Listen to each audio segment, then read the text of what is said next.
శ్రీమాత్రే నమః. భగవద్బంధుడా నమస్సుమాంజలి. గురుదేవుల పాదపద్మాలకు శిరసాష్టాంగ నమస్కారాలు. గురుదేవో మహాదేవో గురుదేవ సదా శివ. గురుదైవ పరం నాస్తి తస్మై శ్రీ గురవే నమః. భక్త మహాశులందరూ కూడా ఏకాదశి ప్రత్యేకతను చెప్పుతూ ఉన్నాను. ప్రతి ఏకాదశికి ఒక్కొక్క ప్రత్యేకత ఉంటుంది. 24 ఏకాదశులలో ప్రతి ఏకాదశి కూడా చాలా పవర్ఫుల్ అనమాట. శుక్రవారంతో కలయికతో ఏకాదశి రావడం మరీ మరీ ప్రత్యేకమైంది. ఎందుకనక సాక్షాత్కారంగా విష్ణుమూర్తి లక్ష్మీదేవికి ప్రీతికరమైన రోజు, లక్ష్మీనారాయణులకు ప్రీతికరమైన రోజు. కావున ఈ రోజు గనక మనకి గృహం నందు ఎదుగుదల కోసం ఆర్థిక ఇబ్బందులు పోవడానికి ఏం పరిహారం చేస్తే మంచిదో చెప్పుతూ ఉన్నాను. ఏం చేస్తుంటే ఇంకా ఈ రోజున ప్రాతకాలం నుండి ఉపవాసం ఉన్న వాళ్ళు ఉపవాసం ఉండండి. ఉపవాసం కుదరని వాళ్ళు అల్పాహారంతో మీరు అవకాశం బట్టి మీరు చూసుకోండి. అంతేకాకుండా ఈ రోజున 7 పిండి ప్రమిదల్లో దీపారాధన చేయడం చాలా చాలా యోగదాయకము. గృహం నందు కానీ, దేవాలయం నందు కానీ, ధ్వజస్తంభం దగ్గర పెట్టండి దీపాలు. లేకుంటే ఇంకా గృహం నందు కానీ.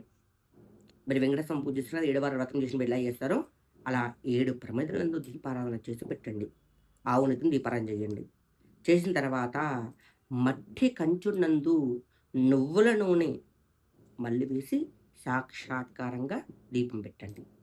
శని బాధ విముక్తి కోసము విష్ణు సహస్రనామ పారాయణం చెయ్యండి. పాయసాన్ని లక్ష్మీదేవికి సమర్పించండి. పులిహోర లేకుంటే దద్దోజనం కానీ విష్ణుమూర్తికి సమర్పించండి. సమర్పించి మీరు మనసా వాచా కర్మణ ధ్యానించుకొని ఆర్థిక ఇబ్బందులు అనుభవించేవారు ఒక తెల్ల గుడ్డనందు పసుపు రాయండి. పసుపు రాసి 7 కాయిన్స్, 1 రూపీ కాయిన్స్ పాల నీళ్ళ కడిగేసి గంధం కుంకుమ బొట్టు పెట్టండి. బొట్టు పెట్టేసి 7 ఇలాచీలు, కొంచెం సుగంధ ద్రవ్యమైన పొడి ఏదైనా సరే, జవ్వాదు ఇక్కడ ఇంకా పచ్చకర్పూరము అవకాశం బట్టి వేయండి. వేసి అందులో లక్ష్మీ గవ్వ, గోము చక్రం పెట్టండి. పెట్టేసి ఆ మూట కట్టేయండి. మూట కట్టి ఆ రోజు మొత్తం తెలుసా స్వామివారి పాదాల దగ్గరనే ఉంచండి. ఉంచి తర్వాత మీ పక్కలున్న శనివారం నాడు ద్వాదశి గడియలలో శనివారం ద్వాదశి రోజున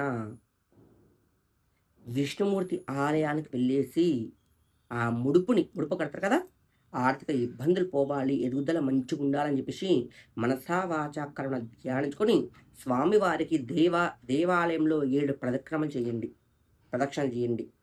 చేసిన తర్వాత ఆ ముడుపుని మనసుకు నమస్కరించుకొని స్వామివారి ఉండిలో సమర్పించండి. సమర్పించడం వల్ల ఆర్థిక ఇబ్బందులు తొలగిపోతూ ఉంటాయి. తర్వాత శనివారం నాడు కనకధార స్తోత్రము చదవండి.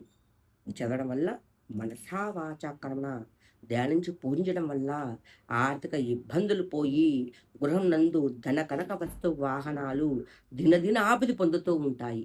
కావున విష్ణుమూర్తి యొక్క కృప అందరిపై ఉండాలని మనసా వాచా కర్మణ ధ్యానిస్తూ ఉన్నాడు. శ్రీమాత్రే నమః.